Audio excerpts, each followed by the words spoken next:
पंचतंत्र की कहानी। जब शेर जी उठा।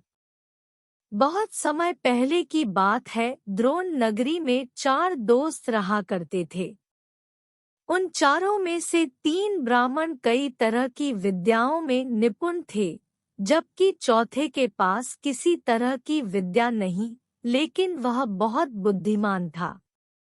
चौथा दोस्त हमेशा अपनी बुद्धि का इस्तेमाल करके हर समस्या से बचने का रास्ता निकाल लेता था, जबकि अन्य दोस्त विद्यावान होते हुए भी समझदारी से काम नहीं लेते थे।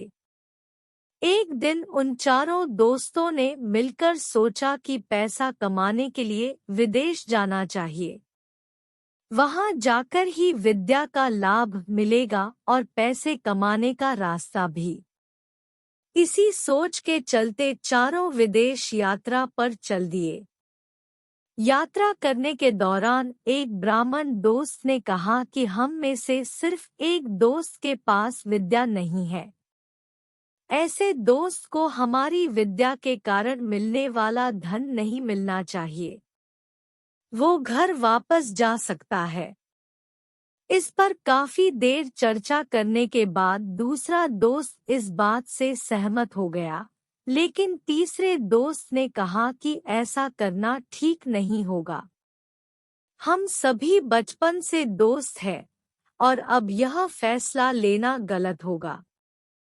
हम जो कुछ भी कमाएंगे उसे 4 हिस्सों में बांट देंगे। इस बात पर सबने हामी भरी और सभी विद्या का चमत्कार लोगों को दिखाने के लिए आगे की ओर बढ़ने लगे। यात्रा के दौरान जंगल से गुजरते हुए उन्हें एक मरा हुआ शेर दिखा।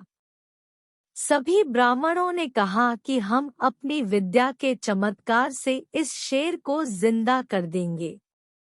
इससे हमें बहुत यश और कीर्ति मिलेगी। तीनों ब्राह्मण दोस्त उसे जिंदा करने में लग गए, लेकिन चौथे बुद्धिमान दोस्त ने उन्हें ऐसा करने से मना किया। उसने कहा कि अगर तुम लोग इसे जिंदा कर दोगे तो वह जिंदा होते ही हम सबको खा जाएगा। चौथे दोस्त के बहुत कहने के बावजूद तीनों दोस्त नहीं माने।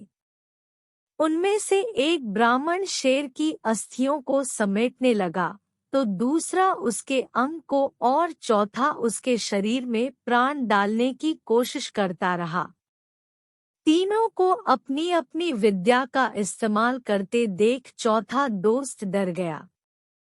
उसने अपने सभी मित्रों से कहा, ठीक है, तुम लोग अपने मन की करो, लेकिन मुझे पेड़ पर चढ़ जाने दो। इतना कहकर चौथा दोस्त झट से पेड़ पर चढ़ गया। वहीं अन्य दोस्त मिलकर अपनी सिद्धियों और विद्याओं के बल से उस शेर को जीवित करने की कोशिश में लग गए। देखते ही देखते शेर जिंदा हो जाता है।